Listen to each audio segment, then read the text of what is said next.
Bismillahirrahmanirrahim. Assalamualaikum warahmatullahi wabarakatuh.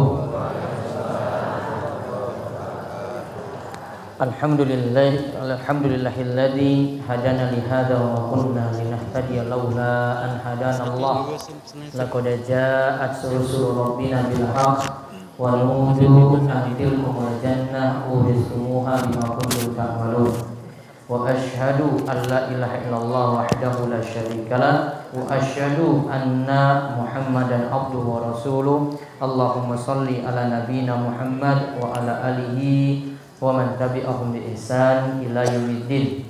Allahumma inna nas'aluka ilman nafi'a wa rizqan thayyiban wa amalan mutaqabbal.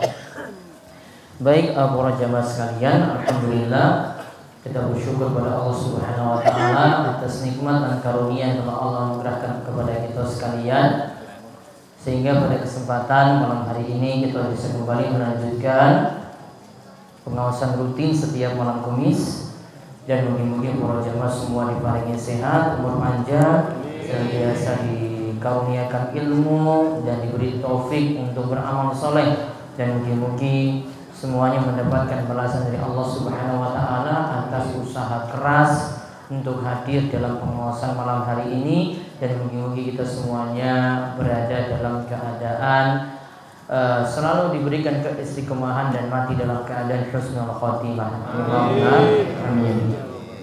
Baik, malam hari ini kita lanjut pembahasan tafsir surah Yasin. Banyak yang mendapat buletin?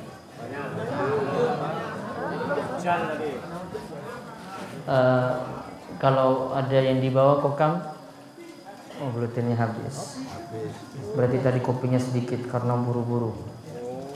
Iya.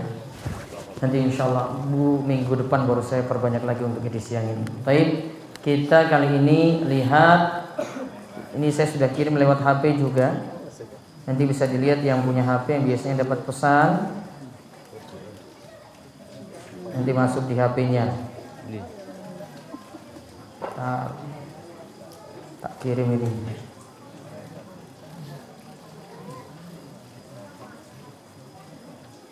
Diumumkan dulu. Ini sebelum saya kirim ini. Sabtu, besok Sabtu apa nggih? Sabtu Pon tanggal 13 nggih. Tanggal 13 Januari ini insyaallah akan diadakan kembali tabligh akbar, dikarenakan ustadz yang diundang nantinya cuma bisa pada tanggal tersebut ya, jadi kita menyesuaikan dengan jadwal ustadz yang ada, yaitu Ustadz Abdullah Zain LCMA, lulusan dari Madinah, dari Purbalingga, insyaallah ngangge basa Jawa ya, dengan tema bergotong royong dalam rumah tangga. Gotong royong dalam berumah tangga, biar suami istri di rumah itu akur terus, nggak tukaran, dan tetap langgeng rumah tangganya. Itu nanti temanya seperti itu. Leres apa mboten? Leres nih. Aku ngerapas iki. Kalau ngerapas ya tak ganti. Pas ya, insyaallah. Jadi silakan hadir, ada berita istimewa. Bapak Ibu bisa lihat di Pak RT di bawah sana, itu sudah ada box berisi telur. Insya Allah akan dibagikan pada tabligh akbar besok. Setiap orang nanti akan mendapatkan satu paket telur berisi 10 butir. Insya Allah untuk 7.000, kalau 7.000 yang hadir, insya Allah semuanya dapat. Ya. Namun dereng mateng. Angel gitu. Dereng mateng iki Bu. Ya siko jenengan pokoknya bawa pulang, itu nanti sudah dikemas dan plastik nggih. Wadah plastik itu ya. Sudah dipak satu paket. Ini bawa pulang seperti itu. Insyaallah nanti akan diberi yang ya selain anak-anak lah, nanti yang dewasa-dewasa insyaallah akan dapat semuanya. Mohon bisa beritahu ke jamaah untuk hadir, karena ini amanah juga. Ini berkahnya kemarin saya umroh. Waktu umroh saya ketemu sama juragan ayam petelur saking Jakarta. Ya saya kebetulan juga ngisi di situ rutin. Makanya saya sering bolak-balik Jakarta karena ada donatur-donatur seperti itu. Ustaz, saya baca besok Sabtu ada pengawasan besar ya. Iya Bu, betul Bu. Gimana Ustaz, saya kirim telur? Hah? Kirim telur? Saya kira cuma satu butir gitu. Ya kirim naon Bu, gak apa-apa. Iya, nanti saya kasih jamaah, setiap jamaah nanti dapat 10. Wah, gimana bawahnya? Alhamdulillah tadi subuh sudah datang. Berpeti-peti sana di bawah itu bisa lihat itu rumah Pak RT itu full dengan telur. Udah full itu di bawah. Sudah ada buktinya, enggak hoax ini ya. Ini beritanya benar ya. Jadi bisa lihat langsung. Dan insya Allah akan dibagi amanatnya nanti insya Allah pada hari Sabtu pon besok. Nggih. Insya Allah nih nanti. Saya ora teko ya wis.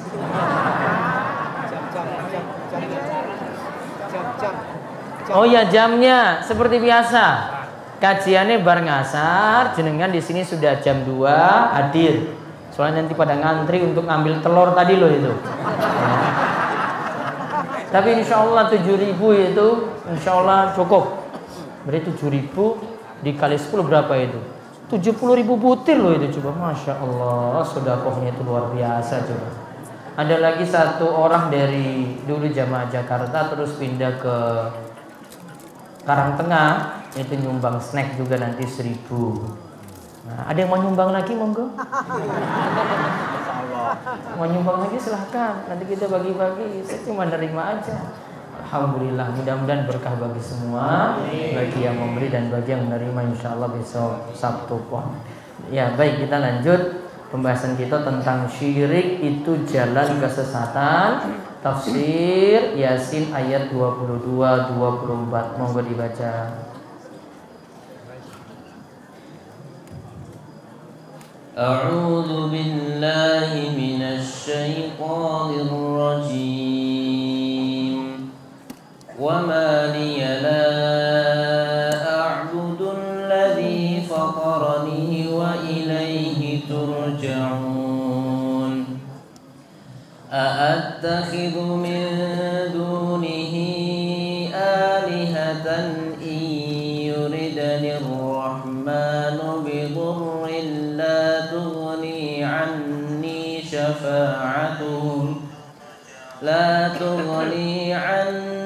syafa'atuhum syai'an wa la yunqidhun. Inni idzan lafi dhalalin mubin. Mengapa aku tidak menyembah Rabb yang telah menciptakanku dan yang hanya kepadanya lah kamu semua akan dikembalikan? Mengapa aku akan menyembah Tuhan-Tuhan selainnya jika Allah yang Maha Pemurah menghendaki kemudaratan terhadapku? Niscaya syafaat mereka tidak memberi manfaat sedikit pun bagi diriku, dan mereka tidak pula dapat menyelamatkanku. Sesungguhnya aku kalau begitu pasti berada dalam kesesatan yang nyata. Baik, lihat ayat 22-24. Wa ma liya la a'budu alladhi fatarani wa ilaihi turja'un. Mengapa aku tidak menyembah Rabb, Tuhan yang telah menciptakanku dan yang hanya kepadanya lah kamu semua akan dikembalikan. A'attakhidhu min dunihi alihah. Mengapa aku akan menyembah tuhan-tuhan selainnya, itu selain Allah? Iyuridni ar-rahmanu bidurrin. Jika Allah yang Maha Pemurah menghendaki kemudaratan terhadapku. Ada ayat yang hilang di situ ya. Bidurrin, ya maaf saya campur sama ayat yang lain. Iyuridni rahmanu bidurrin la tughni anni syafa'atuhum syai'a. Maka tidak bermanfaat anni padaku syafaat mereka syai'a sedikit pun. Wala yungkidun. Dan mereka tidak pula dapat menyelamatkanku. Artinya sembahan selain Allah tidak dapat menyelamatkan orang-orang yang menyembahnya. Inni idzal lafi dhalalim mubin. Sesungguhnya aku benar-benar berada pada kesesatan yang nyata. Baik, dibaca penjelasan saking ayat, ada penjelasan saking Imam Ibnu Katsir. Ibnu Katsir menyatakan bahwa siapa yang menghalangi dalam mengikhlaskan ibadah hanya kepada Allah yang telah menciptakan kita dan tidak pantas bagi Allah memiliki sekutu dalam beribadah. Kepada Allah kita kembali.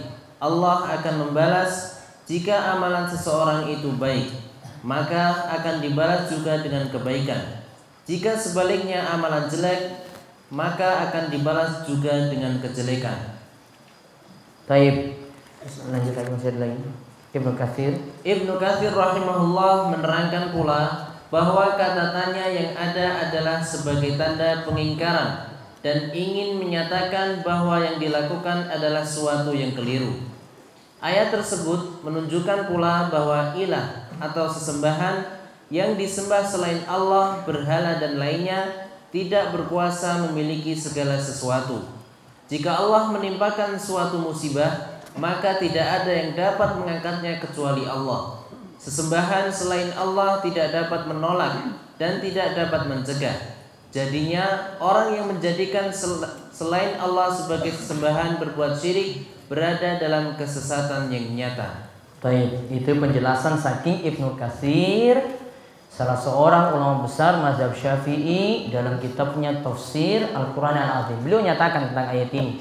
Bapak ibu-ibu sekalian, kalau kita benar-benar merenungkan surat Yasin, ya, merenungkan surat Yasin. Jadi kan pada hafal surat Yasin buatan? Hafal nih? Hafal? Hafal buatan? Dereng hafal? Kalau pun hafal ya? Amin.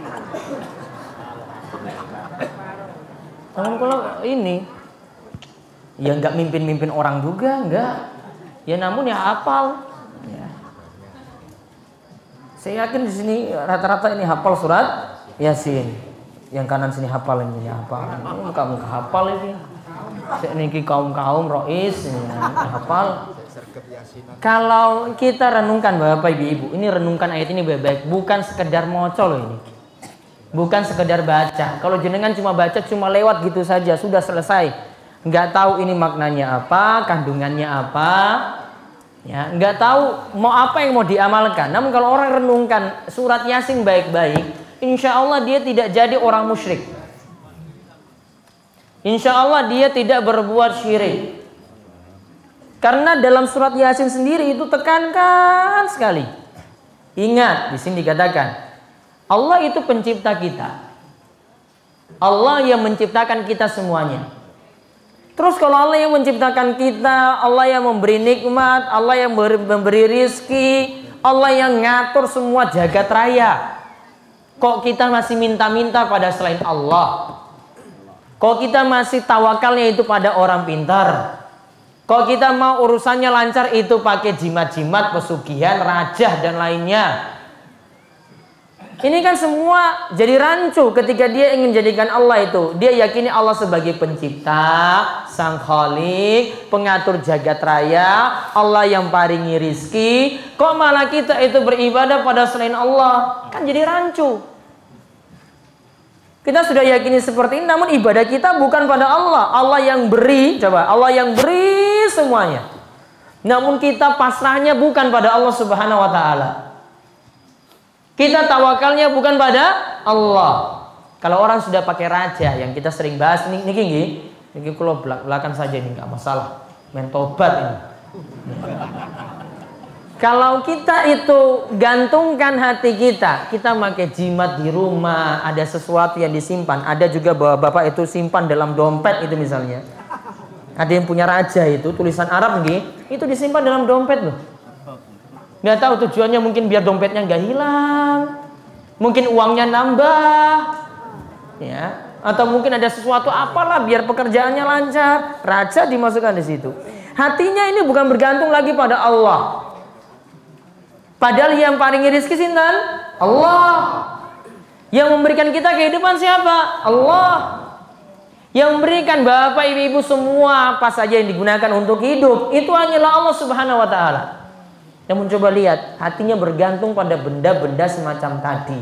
Wah, aku pengen sugih, jadi simpan ini benda-benda sakti semacam ini. Pernah dengar nggak ada yang punya raja seperti itu, dalam dompet tadi ada jimat? Ada nggak? Banyak apa pernah dengar? Banyak. Mungkin kancane proyek misalnya. Ya. Ada nggak yang pakai susu untuk narik orang lain itu? Ya. Ada yang maaf laki-laki incar-incar wedok, ya, pengen pakai semar-semar apalah, terserah mau jenengan sebut lah. Ya, ini narik seperti itu masuk dalam kategori jimat.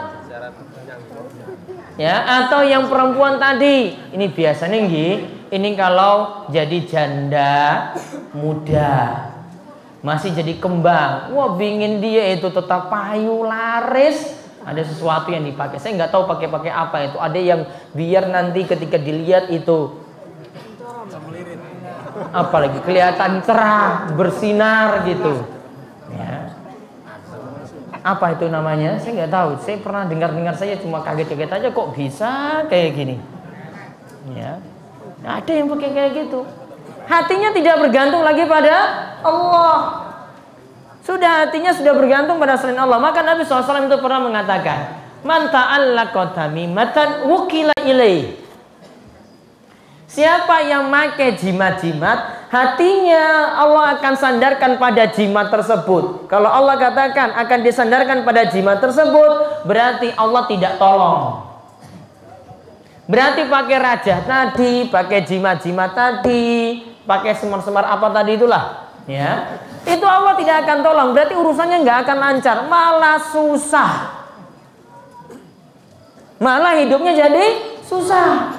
Ketergantungan dia pada benda, ketergantungan dia pada selain Allah Subhanahu wa taala. Ini surat Yasin ini menerangkan seperti itu, Bapak Ibu-ibu. Kalau kita yakin Allah sebagai Sang Khalik, berarti ibadah kita itu hanya untuk Allah. Termasuk ibadah-ibadah yang lahir dari batin. Termasuk ibadah-ibadah yang ada dalam batin, itu hanya untuk Allah Subhanahu wa ta'ala. Gak boleh kita sampai menggantungkan hati pada selain Allah. Ini diajarkan dalam surat ini. Maka Allah juga katakan di sini. Coba lihat.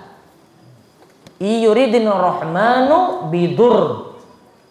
Coba kalau Allah itu ingin menimpakan suatu musibah. Siapa yang bisa angkat musibah tadi? Allah. Siapa yang bisa angkat musibah tadi? Siapa yang bisa angkat penyakit? Siapa yang bisa mengeluarkan kita dari kesusahan? Allah.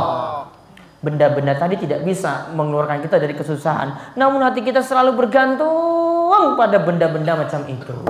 Bapak, ibu-ibu, kalau masih ada benda-benda sakti seperti ini, jenengan itu turunkan atau keluarkan. Kalau bisa itu dimusnahkan. Jangan dijual. Ya, misalnya jenengan punya keris sakti, keris. Ya, tahu keris nggih? Kalau kita mau alihkan itu jadi apa keris itu biar enggak itu lagi, enggak sakti lagi, berarti jadikan apa? Iris berambang. Iris berambang. Ya. Ya misalnya bisa ya monggo silahkan. Namun kalau takut punya macam-macam, patahkan sudah, buang. Yakin bahwasanya Allah yang nanti yang akan punya kuasa untuk hilangkan kita dari berbagai macam musibah, bukan keris-keris sakti semacam itu. Allah yang nanti akan selamatkan kita dari berbagai macam musibah. Gak usah takut kecolongan di rumah, gak usah takut nanti ada pencuri yang masuk, gak usah takut ada mara bahaya yang masuk dalam rumah. Allah semua yang nanti akan menyelamatkan kita. Maka sini dikatakan, ya, ayat ini menyebutkan gimana kalau Allah itu turunkan musibah. Siapa yang mau cegah ini? Apakah jimat tadi, raja tadi, keris tadi? Apakah orang-orang pintar yang nanti bisa menyelamatkan itu? Enggak. Benda ini nggak bisa punya kekuatan apa-apa. Mau melawan Allah, mau melawan takdir Allah, mau menentang Allah, nggak bisa. Sampai orang pintar pun, Bapak Ibu, nggak bisa melawan kehendak Allah. Kalau Allah takdirkan seperti itu, sudah selesai. Nggak ada yang bisa menolak.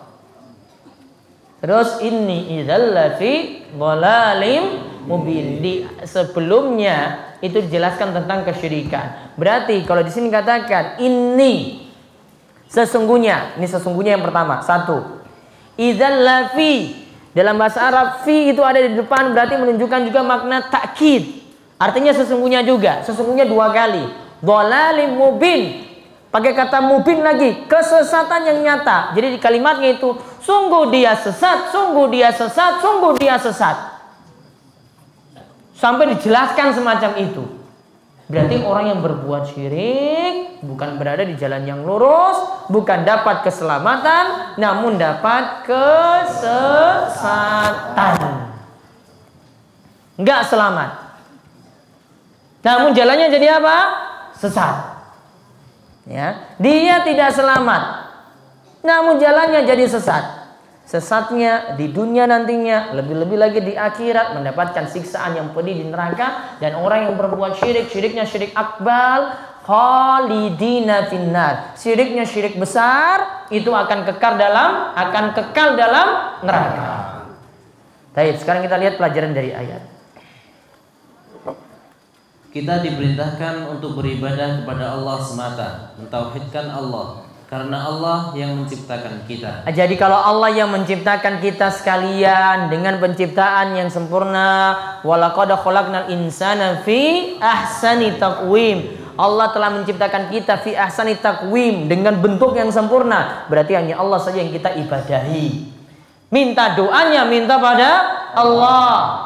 Mau susah minta doanya pada Allah.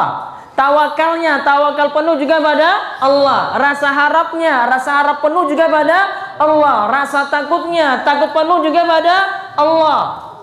Istighosahnya, ketika musibah turun, ingin musibah itu diangkat, berarti istighosahnya juga pada Allah. Tidak boleh minta pada selain Allah. Tidak boleh dengan kita itu menyajikan sesuatu pada selain Allah untuk mengangkat musibah kita. Nanti akan saya jelaskan terakhir. Kalau kebiasaan orang musyrik dulu di masa silam loh itu. Mereka itu kalau susah baru nanti mereka beribadah pada Allah. Minta tolong pada Allah, berdoa pada Allah. Tidak minta pada selain Allah. Mereka khalis fil ibadah. Mereka nanti mengikhlaskan ibadahnya. Fa idza raqibu fil fulki da'allaha mukhlishina lahuddin. Falamma najjahum ilal barri idzahum musyrikun. Ketika orang-orang musyrik itu mereka berada di tengah lautan, sudah mau kena musibah besar, mau tenggelam, kapal mereka itu mau hancur, mereka kemudian pasrah kepada Allah. Mukhlishina lahuddin, minta tolong pada Allah, hanya pada Allah saja. Tidak minta tolong kepada penguasa laut, minta tolongnya pada Allah. Falamma najjahum ilal bar. Ketika mereka itu diselamatkan sampai ke daratan, baru ketika selamat mereka dalam keadaan senang, baru mereka itu berbuat syirik. Sekarang kita lihat lagi yang kedua, yang Maha Pencipta. Yang Maha Pencipta tentu lebih pantas diibadahi dan disembah. Yang Maha Pencipta lebih pantas diibadahi dan disembah. Allah yang menciptakan apapun lebih pantas diibadahi dan disembah. Maka kalau gampangannya kita mau minta pada siapa? Lihat, benda kecil itu dia bisa ciptakan atau tidak? Contoh misalnya, kalau kita mau minta pada sesuatu, coba lihat, dia punya kuasa apa? Apakah dengan lalat saja dia bisa ciptakan?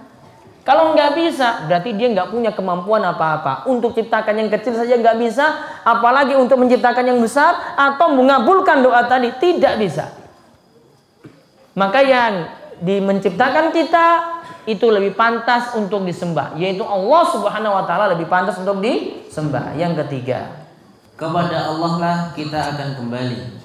Setiap amalan kita yang baik maupun yang buruk akan dibalas, termasuk jika kita berbuat syirik dengan menyekutukan Allah. Pokoknya amalan baik itu nanti akan dibalas. Faman tsaqulat mawazinuhu fahuwa fi isyati radiyah. Siapa yang berat timbangan amalan kebaikannya, maka dia berada di tempat yang radiyah, yaitu berada di surga.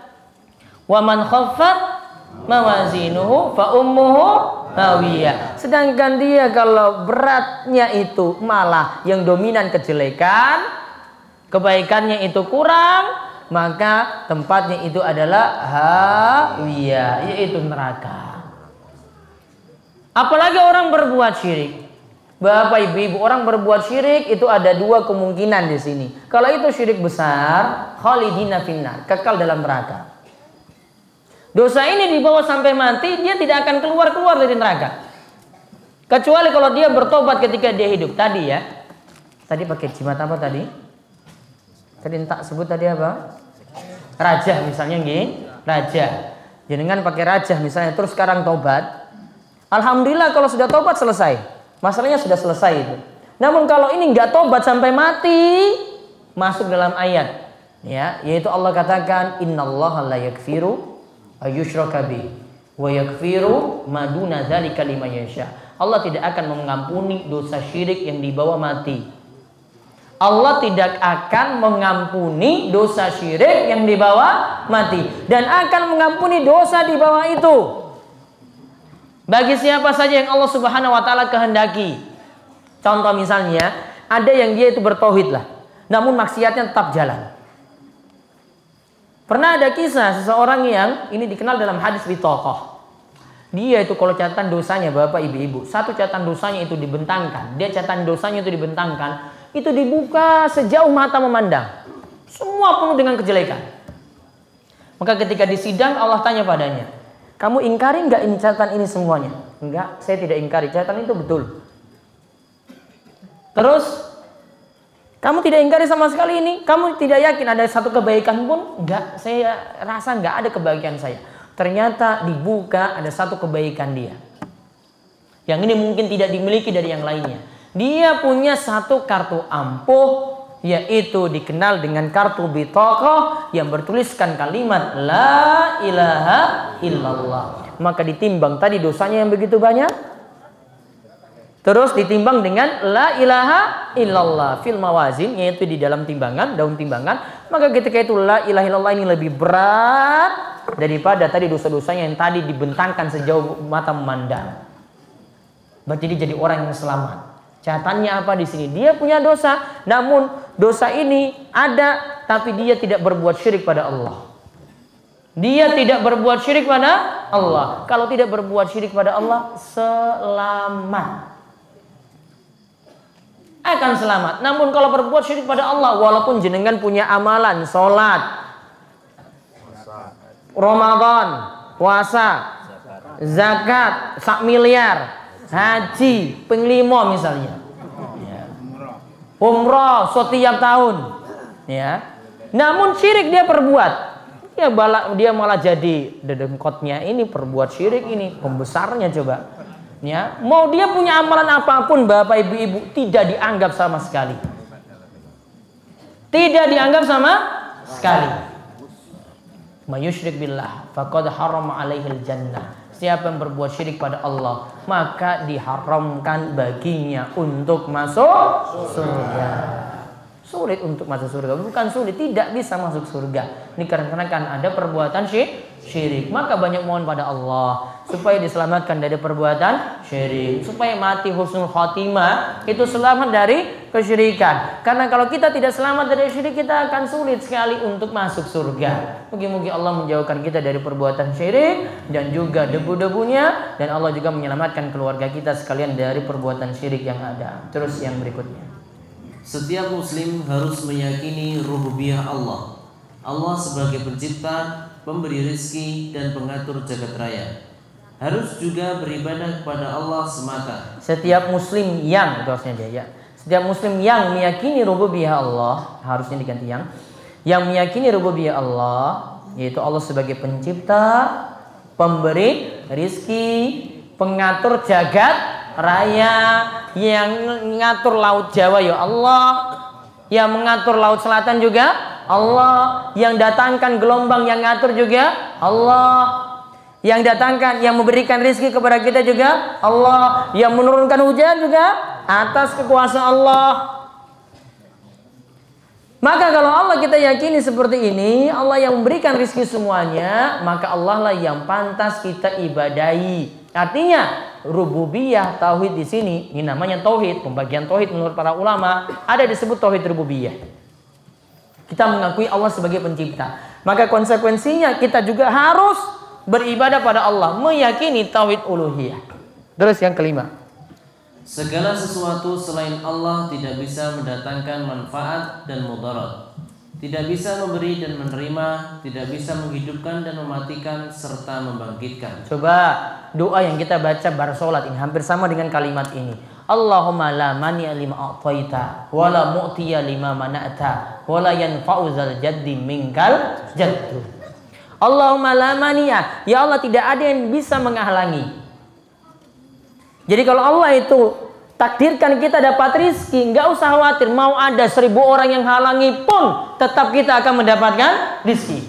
Wala mu'tiya lima mana'ta, tidak ada yang bisa memberi kalau Allah itu katakan tidak boleh. Kita mau kejar rizki mati-matian, mau kerja mati-matian loh, 24 jam. Namun Allah takdirkan kita nggak dapat rizki. Jadi semua atas kuasa Allah. Allah yang mani, Allah yang menghalangi, Allah yang mu'ti, Allah yang memberi. Allah yang menghalangi, Allah yang memberi. Jadi mintanya semuanya pada Allah. Ya, mintanya, harapnya untuk masalah rizki semuanya pada Allah. Termasuk juga yang punya kesusahan dalam masalah utang juga misalnya. Ya, itu juga harap jalan keluar dari Allah Subhanahu wa taala.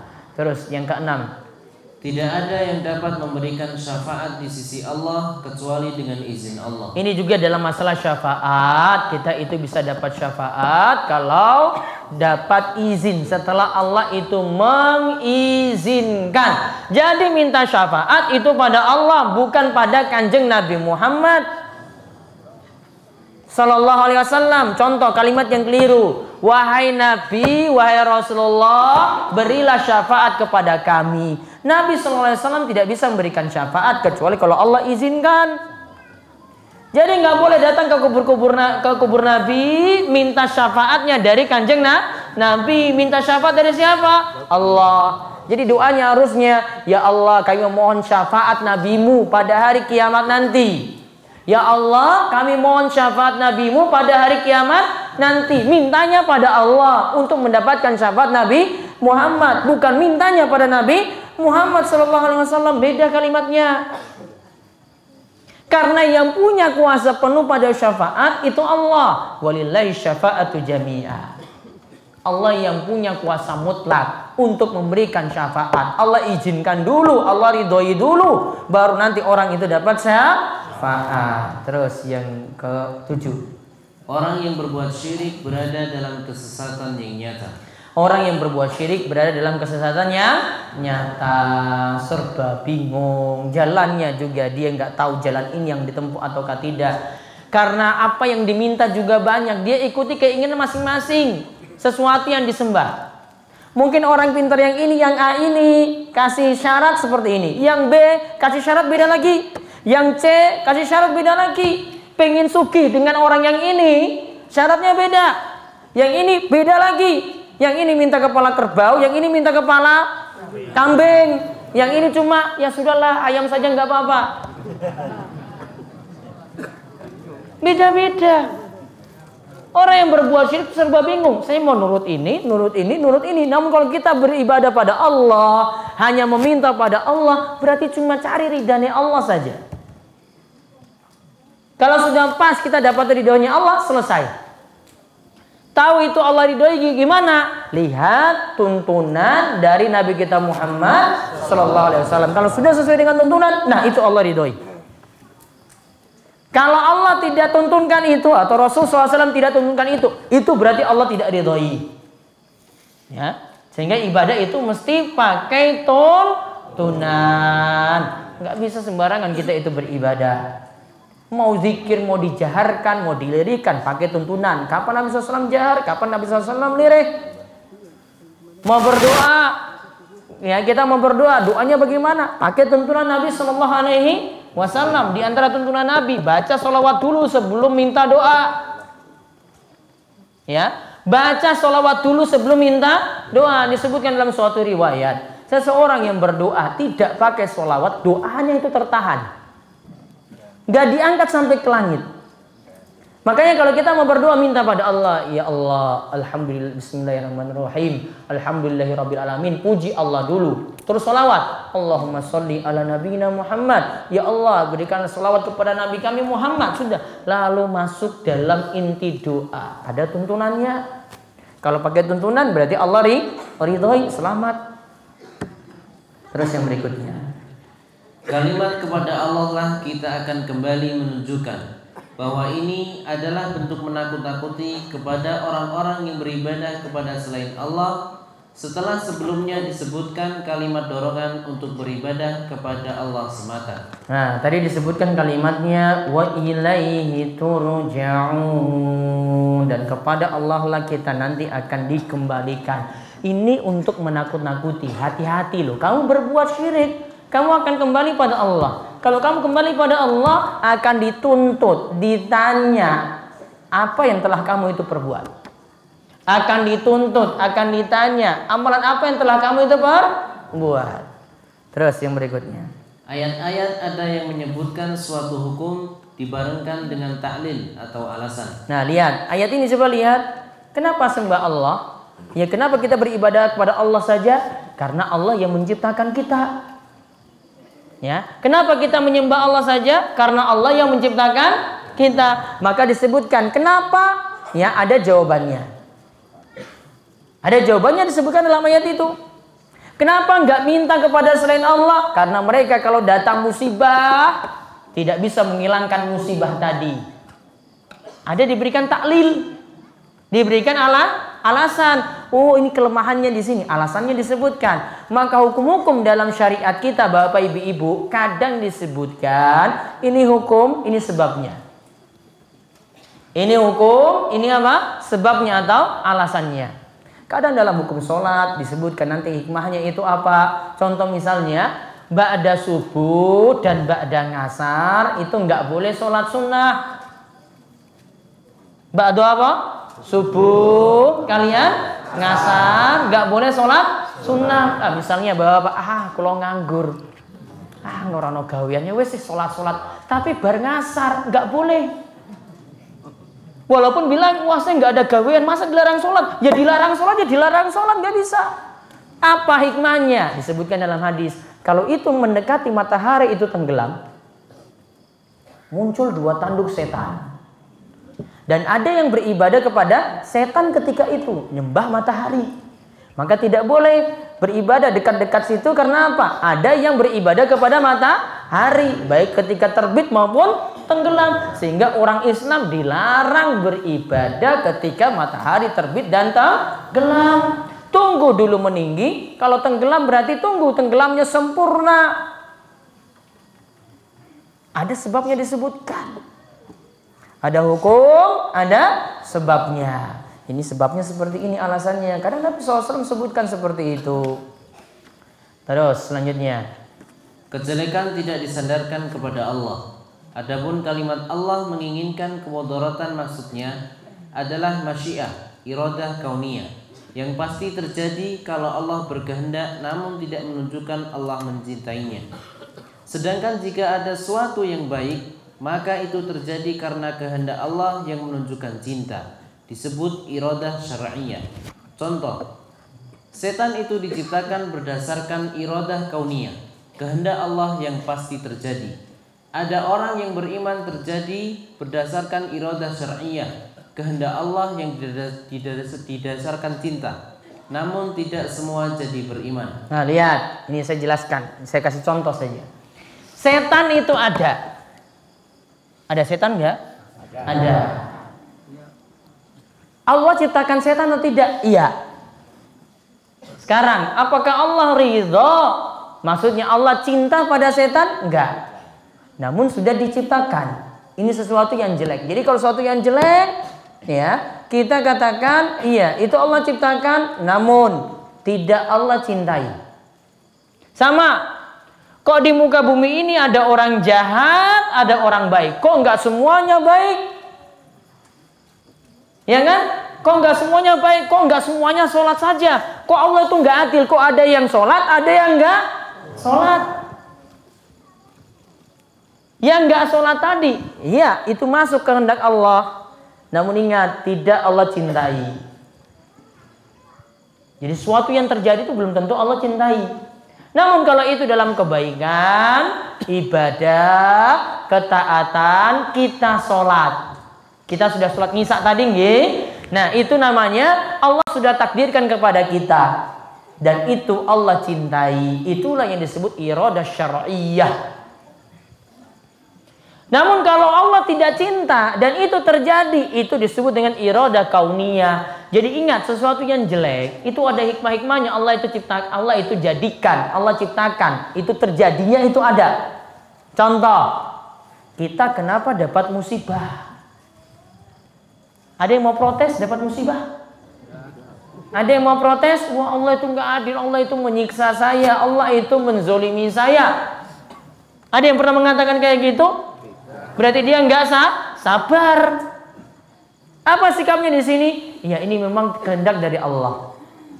Pasti terjadi. Saya diperintahkan untuk sabar. Saya terima saja. Kalau saya tidak sabar, Allah tidak cinta kepada saya. Nah, sebaliknya kalau dia singkapi, saya nerima tadi, saya bersabar, saya mau mengimani takdir, maka jadilah iradah syar'iyyah. Sudah terjadi, kamu sabar, berarti Allah cinta dengan kesabaranmu. Jadi sesuatu yang jelek, memang ada hikmah-hikmahnya nanti Allah itu ciptakan, namun tidak menunjukkan Allah itu ridhoi, Allah itu cintai.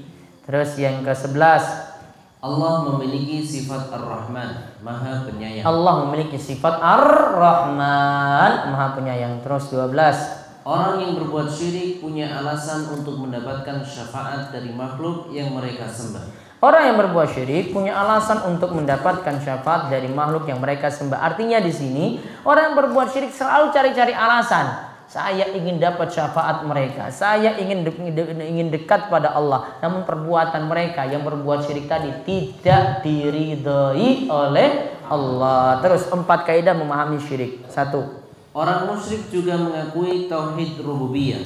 Allah sebagai pencipta, pemberi rizki, dan pengatur alam semesta. Namun ternyata itu tidak cukup memasukkan mereka dalam Islam sampai mereka mentauhidkan Allah dalam ibadah. Orang musyrik mengakui tauhid rububiyah. Orang musyrik itu yakini Allah itu pencipta, Allah yang paringi rizki. Namun tidak cukup, ternyata mereka menyembah selain Allah.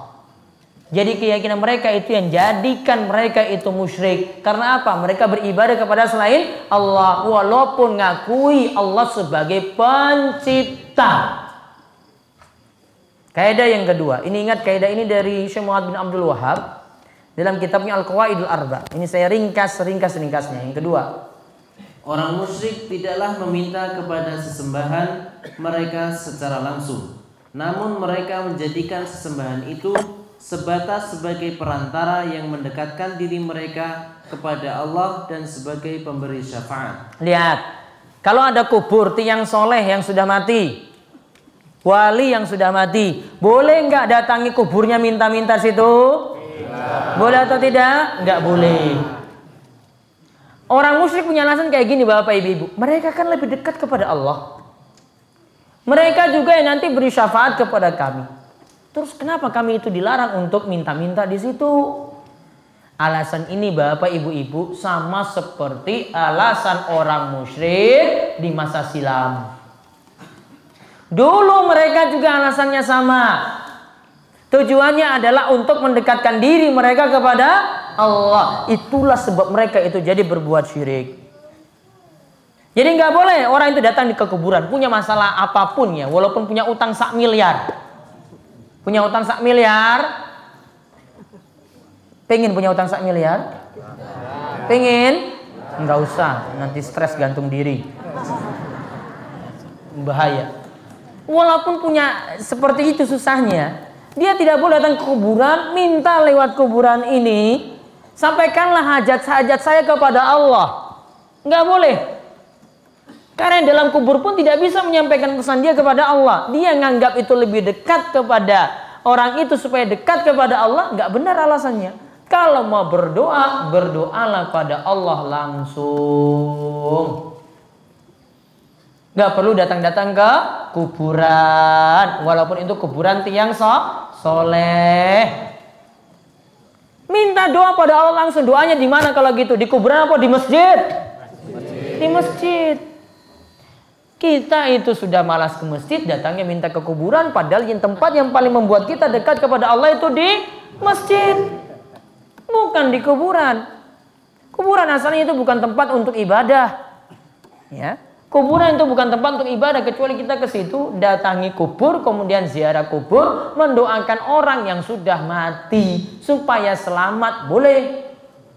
Seperti doa ketika ziarah kubur gimana? Assalamualaikum ala diyar minal muslimin wal mu'minin wa inna insyaallah bikum lalahiqun. Kemudian mintakan ampun dan ampunan untuk orang yang berada dalam kubur tadi yang telah mati.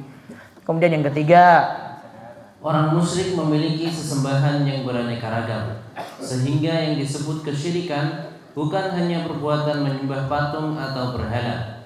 Menyembah orang soleh juga termasuk kesyirikan. Menyembah yang soleh, ada kuburnya, orang soleh itu diagung-agungkan yang sudah mati tadi yang dalam kubur, itu juga termasuk syirik. Bukan hanya syirik itu menyembah patung, menyembah berhala.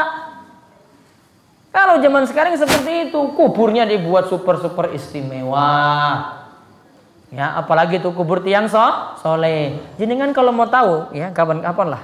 Insya Allah Allah mudahkan rezeki semuanya bisa umroh nanti ya, minimal umroh ya. Itu biar tahu kubur itu kayak gimana coba di Arab sana. Kubur maupun sampai raja pun, bapak ibu-ibu, sampai raja. Jenengan bukan raja kan? Ya. Ini raja ini punya harta ini triliunan. Kuburnya Masya Allah cuma dikasih batu. Nggak ada pakai kijing, nggak ada pakai atap-atap istimewa, nggak ada sama sekali. Kubur cuma seperti itu. Ini raja ini loh. Ya, ini raja. Kita sudah kere, banyak utang, kuburnya Masya Allah luar biasa. Di keramik, rumahnya orang nganggo keramik. Di atapin istimewa, rumahnya atapnya bocor-bocor. Coba lihat ya kan? Coba lihat kubur di sana itu nggak ada kayak gitu. Kalau jenengan nggak percaya omongan saya ini, pergi sana lah, bayar sendiri. Kalau nggak percaya saya ngomong ini, ya. Waktu jalan dengan jamaah itu, bapak ibu lihat samping kanan itu kuburnya orang-orang kalau mati. Kalau sekarang kalau di Mekah meninggal dunia itu nggak bisa kubur kecuali tempat itu. Nanti semuanya di situlah. Paling itu bolak-balik orang mati nanti dikeluarkan lagi yang sudah kering, ganti lagi mayat baru. Cuma dikasih batu aja. Sama juga dengan kuburan Baqi juga, kuburan para sahabat juga sama juga. Jenengan dengan para sahabat apa istimewanya? Ya, dengan sahabat Nabi kita sholatnya bolong-bolong, subuhnya malas tangi, ya toh? Sahabat tuh semangat sekali, kuburnya cuma dikasih batu. Gak ada istimewa-istimewanya loh ini. Coba lihat sampai seperti itu. Ya. Terus yang keempat, orang musyrik. Orang musyrik pada zaman ini lebih parah daripada orang musyrik pada masa silam. Nah, orang syirik zaman now itu lebih parah daripada zaman dulu. Buktinya apa? Ada 9. Bacakan Mas Edi semuanya 9 di bawahnya. Syirik zaman now. Syirik zaman now dibanding zaman dulu. Nah, syirik zaman now dibanding zaman dulu. Sama seperti emak-emak, ibu-ibu zaman now dengan zaman dulu ya beda. Nah, zaman sekarang gimana ibu-ibu? Lebih bagus apa zaman dulu? Yang lebih taat ibadah sinten? Zaman sekarang apa zaman dulu? Nah, zaman dulu. Ya, zaman sekarang ya kayak gitu ibu-ibu. Coba lihat kalau keluar rumah gimana coba? Bajunya you can see apa nutup aurat? You can see, ya, gratis, tis. Ya, zaman dulu jaga sekali aurat, ya, nggak buka-buka sembarangan auratnya. Kita itu buka atas, buka bawah, pahane wis ireng juga, ya, masih saya kayak gitu. Ya Allah, rambutnya diabang, ya, padahal gur tahani bapak mboe coba lihat. Ini bocah sekarang kan kayak gitu kan. Nah. Ini juga kita bahas syirik ini sekarang. Coba lihat syirik zaman sekarang ini. Lihat dibanding zaman dulu. 1. Orang musyrik pada masa silam melakukan kesyirikan pada saat lapang saja, sedangkan pada saat susah mereka beribadah hanya kepada Allah. Adapun orang musyrik pada zaman ini syiriknya pada saat susah maupun saat lapang. Mau kena banjir bandang, banjir besar, kali oyo meluap, ya, berbuat syirik pada Allah. Mau tidak dapat musibah juga, berbuat syirik juga pada Allah zaman sekarang. Mau kena gempa bumi, mau tsunami datang, minta tolongnya pada selain Allah. Beda dengan zaman dulu. Kalau zaman dulu, orang musyrik zaman dulu ya tobat langsung ketika dapat musibah. Langsung tobat. Tobatnya gimana? Ya Allah, tolonglah saya, selamatkanlah saya. Mereka tidak kembali ke patung-patung mereka, enggak. Kalau zaman kita gimana? Susah senang, yo sami. Iya toh? Nggih. Susah senang, mau susah sampai susah sekalipun, mau warak mati pokoknya ini. Sudah mau sekarat coba. Mau tsunami mau datang, tsunami besar mau datang, pokoknya minta tolong pada selain Allah. Ya Syekh Abdul Qadir Jailani, selamatkanlah kula. Syekh Abdul Qadir Jailani itu sinten? Ya ada yang minta tolong seperti itu. Yo alah, yo tenan kok ada tuh bacaan-bacaan kayak gini kan? Ada nggak pernah dengar nggak Syekh Abdul Qadir Jailani? Pernah kan? Nggih. Padahal itu tiang soleh loh itu. Ulama besar itu. Namun orang-orang itu memperlakukan dia nggak adil. Kok minta-minta tolong pada Syekh Abdul Qadir Jailani? Syekh Abdul Qadir Jailani nggak pernah ngajar seperti itu loh. Terus yang kedua, orang musyrik pada masa silam beribadah kepada orang-orang soleh dari golongan para malaikat, para nabi, dan para wali. Saat ini orang-orang musyrik malah beribadah kepada orang-orang yang paling fajir, gemar bermaksiat, padahal mereka mengetahui hal itu. Nah, contoh, pernah dengar ada kiat-kiat pesugihan itu datangi sebuah gunung. Gunungnya terkenal sekali. Ya. Ya, mbuh ki gunung apa?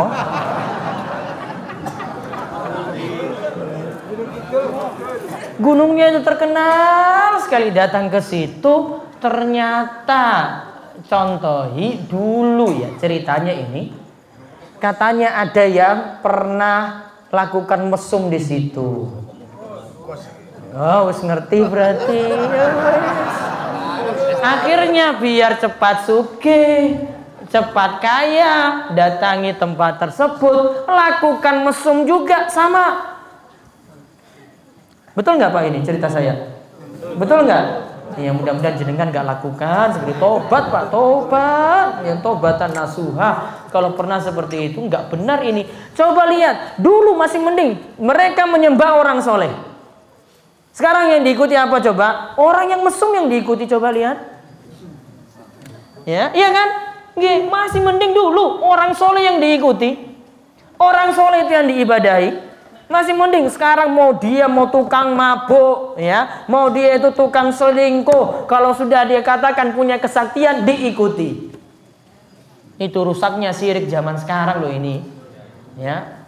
Betul apa betul nih? Ya, tobat ya Allah, terimalah tobat-tobat kami ya Allah. Yang ketiga, orang musyrik pada masa silam meyakini bahwa mereka menyelisihi dakwah Rasulullah Shallallahu Alaihi Wasallam. Adapun orang musyrik pada zaman ini malah merasa berada di atas jalan Rasulullah Shallallahu Alaihi Wasallam. Sudah berbuat syirik malah nganggap paling benar. Orang yang nggak berbuat syirik, kamu salah jalan, sesat kamu. Ya toh? Malah yang nggak berbuat syirik dituduh sesat. Dia yang berbuat syirik, saya berada di atas sunnah Nabi Shallallahu Alaihi Wasallam. Ada nggak seperti ini? Wadah.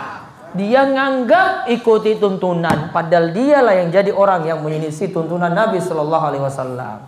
Yang keempat, orang musyrik pada masa silam menjadikan sesembahan mereka sebagai perantara yang mendekatkan diri mereka kepada Allah dan sebagai pemberi syafaat. Adapun orang musyrik pada masa kini malah menjadikan sesembahan mereka itu sebagai pihak yang diminta secara langsung.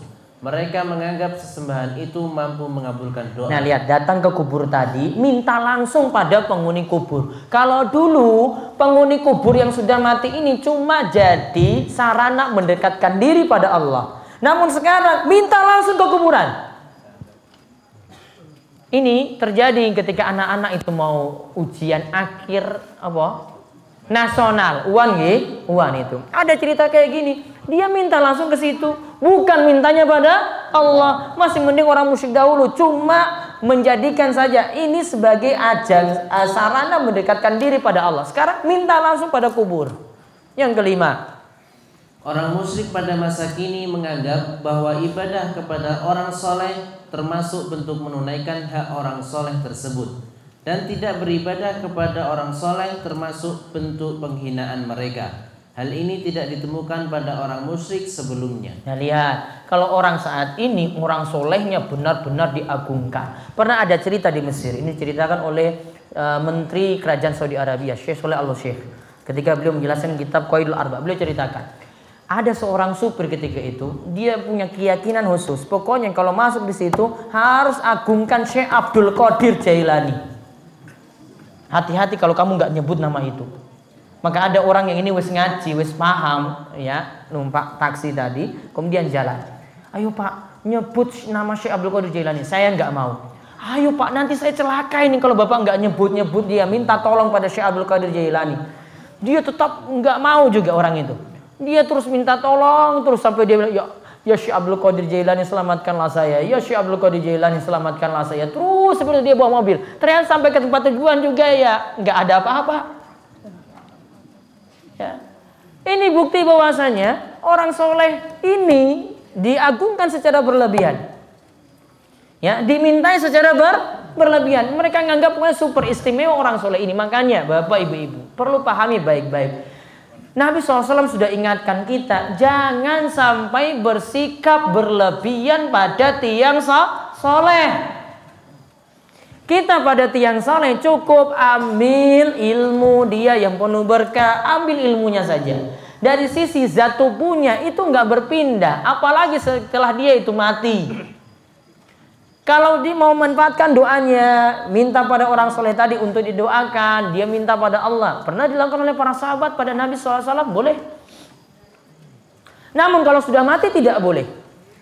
Namun ini pelajaran penting, kalau di dunia pun ini jangan bersikap berlebihan. Contoh saja di sini Bapak Ibu, kita kadang melihat sebagian jemaah itu ngalap berkah dengan bekas minum. Jadi apa? Rebutan. Pernah lihat nggak kayak gini? Nggih. Itu sikap berlebihan sekali. Sekarang saya balik nanya, apa bedanya air liur orang soleh tadi dengan air liur kita coba? Kalau sama-sama orang sikatan, piye Pak? Apa dia itu bau mulutnya seperti minyak kasturi? Wangi sekali. Iya gitu? Enggak. Orang sikatannya tetap.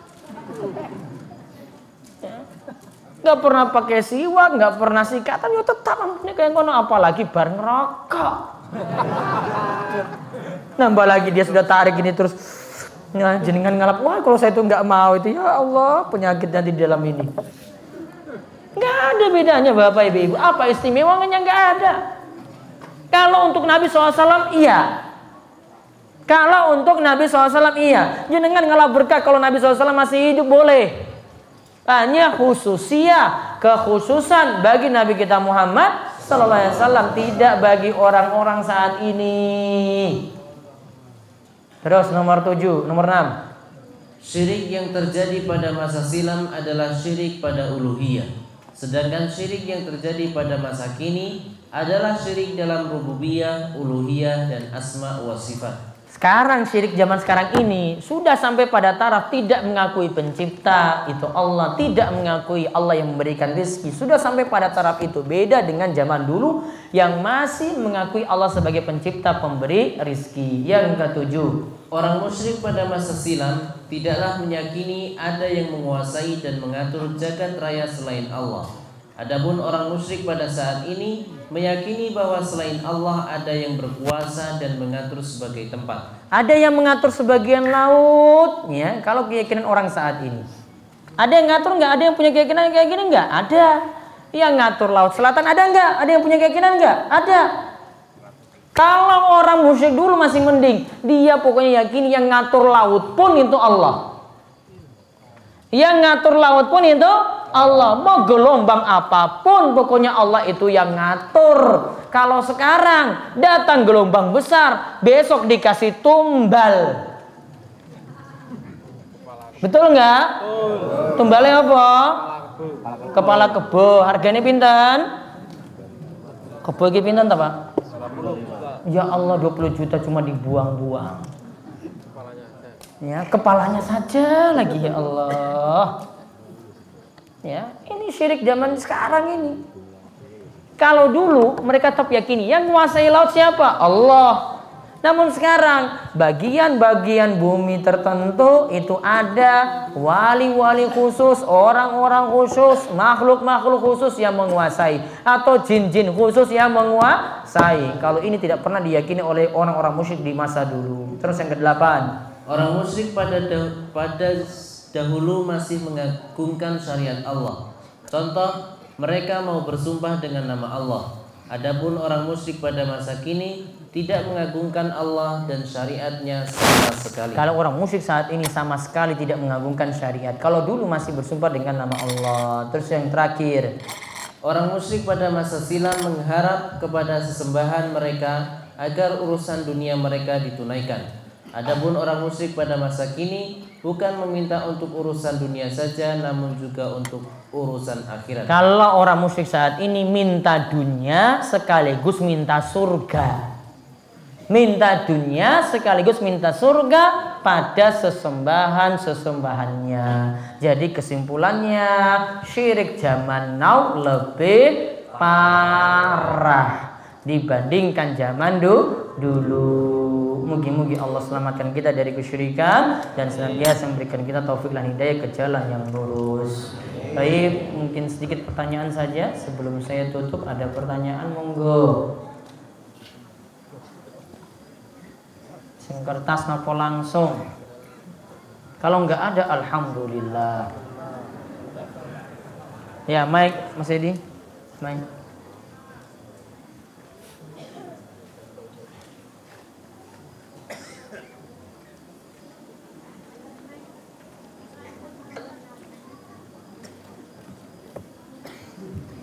Assalamualaikum warahmatullahi wabarakatuh. Waalaikumsalam warahmatullahi wabarakatuh.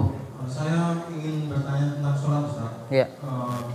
Saya pernah singgah di satu masjid. Itu ketika sholat asar itu imamnya membaca surat Al-Fatihah dan suratnya dikeraskan, Ustaz. Dan di samping kanan di kiri saya itu ketika waladhdallin itu mereka mengucapkan amin. Sedangkan saya diam saja gitu. Dan yang saya tanyakan, apakah sholat saya itu sah atau Sholatnya masih sah. Dia cuma menyelisih saja karena harusnya tidak dijaharkan, namun dijaharkan. itu sebaiknya di suatu saat ditegur atau gimana, Ustaz? Ya diingatkan saja, Pak, sesuai tuntunan sholat zuhur kalian ngasar itu sir enggak jahar. Sampun? Baik. Ada satu lagi, Ustaz. Ya. Beberapa hari yang lalu saya juga singgah di suatu tempat dan saya nggak sengaja itu melihat kalender, Ustaz. Kalendernya itu ada gambar kayak raja gitu, dan di bawahnya itu juga ada hadis yang menyebutkan kurang lebihnya bagi siapa yang memajang raja itu jelas seperti itu. Hadisnya palsu, hadisnya cuma untuk penglaris saja. Biar rajane payu. Itu penyebar hadis tersebut tuh sejak Dia berdusta atas nama Nabi Sallallahu Alaihi Wasallam. Gak benar. Soalnya mengingatkan beliau, soalnya beliau juga Masih kenalan dekat nggak? dekat, Ustaz. Nah, kalau kenalan dekat diingatkan. Masalahnya suatu saat tuh dulu pernah mengingatkan tentang patung gitu, Ustaz, dipajang di tempatnya, di rumahnya gitu. Oh, kalau gitu suruh ngaji besok malam Kemis ke Wara gitu ya. Hah? Iya, atau lihat di video itu nanti ada, bisa langsung ya. Nggih, enggak usah pakai alasan jauh. Wah, saiki wis video langsung iso delok langsung kok. Yang penting punya paketan pulsa. Iya toh? Nggih. Kon. Iya, mudah-mudahan diberi taufik dan hidayah dapat meninggalkan kesyirikan. Baik, apa yang disebut dengan nubuat dan berikan contohnya? Iki apa sih dimaksud nubuat di sini nih? Saya takut saya jawab ini nggak pas nantinya. Apa ini? Ada yang nanya langsung tadi nubuat. Apa yang dimaksud dengan iyafat dan tarak? Iyafat dan tarak ini nanti masuk dalam masalah jimat-jimat kalau nggak salah, atau dalam masalah ramalan nasib. Tetap tidak boleh untuk ramal nasib. Apakah berdoa di kubur termasuk sesuatu yang dilarang? Karena doa termasuk ibadah, dan ibadah di kubur tidak diperbolehkan. Ibadah yang dimaksudkan sini sholat di situ, nganggap lebih bagus baca Al-Quran di kubur daripada di tempat lain. Nazar di situ, menyembelih hewan di situ daripada tempat lain. Kalau dia nganggap lebih afdal di kubur, nggak benar. Namun kalau dia baca doa untuk orang yang dalam kubur supaya selamat dari siksa kubur, dosa-dosanya diampuni, betul. Boleh. Ada tuntunan. Namun kalau dia minta kepada penghuni kubur, syirik. Nggak boleh. Teman saya suami istri. Keduanya bekerja di lembaga pemerintah dengan gaji yang cukup. Saya pernah bertanya, sudah daftar berangkat haji apa belum? Jawabnya belum daftar. Saya sarankan agar segera mendaftar haji biar tidak masuk dalam golongan yang kufur nikmat. Bagaimana sikap saya tersebut Ustadz? Iya, diajak untuk haji. Namun kalau daftar sekarang nunggunya 18 tahun. Ada yang super cepat, ONH plus nunggunya 7 tahun. Ada yang super cepat lagi, daftar sekarang berangkatnya tahun ini juga, namun harganya super mahal. Berapa harganya mau tahu? 255 juta. Nanti kursinya kosong, jenengan daftar langsung berangkat juga sekarang. Namun langsung cash. Nggak boleh ngutang. Langsung berangkat. Pengen? Ya, jual motornya, jual mobilnya, jual rumahnya, baru berangkat haji. Pulang haji, kontrak.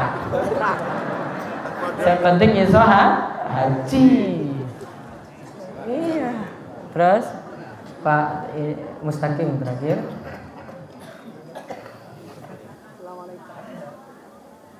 Assalamualaikum warahmatullahi wabarakatuh. Waalaikumsalam warahmatullahi wabarakatuh. Tadi Ustaz menunjukkan minum sisa air. Sisa air orang yang Soleh. Tapi kalau orang yang soleh itu mendoakan atau membaca doa di air itu, kemudian diberikan pada orang yang sakit. Oh, mboten sah, Pak.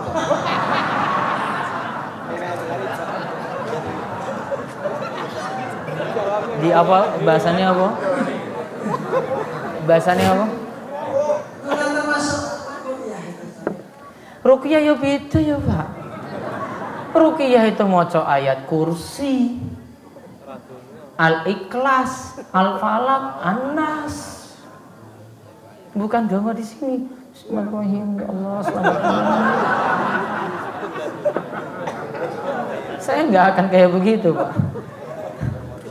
Nggak ada. Kalau mau minta langsung minta, dia doakan, sudah selesai. Gak usah pakai perantara. Ini nggak ada. Udah minta pada dia, Pak jenengan umroh Pak, oh ya doakan saya nggih. Ya, sudah dia doakan sana sudah. Lanjut insya Allah. Gitu. Ya, gak usah pakai perantara tadi. Ya, bon, nggih. Insya Allah nanti kita lanjutkan lagi besok Sabtu. Pon, ingat ya pengawasannya bar ngasar langsung di lapangan ini. Namun nanti sebelumnya diharapkan hadir biar bisa ngantri tadi. Apa tadi? Nanti dapat fasilitasnya apa? Telur. Berapa janjinya? 10. Ya. Iya, 10. Baik, kita cukupkan. Mungkin semua yang diparingi selamat sampai ke rumah dan Allah senantiasa memberikan kebaikan. Hati-hati di jalan dan kita tutup dengan doa kafaratul majlis. Subhanakallahumma wa bihamdika asyhadu an la ilaha illa anta astaghfiruka wa atubu ilaik. Assalamualaikum warahmatullahi wabarakatuh.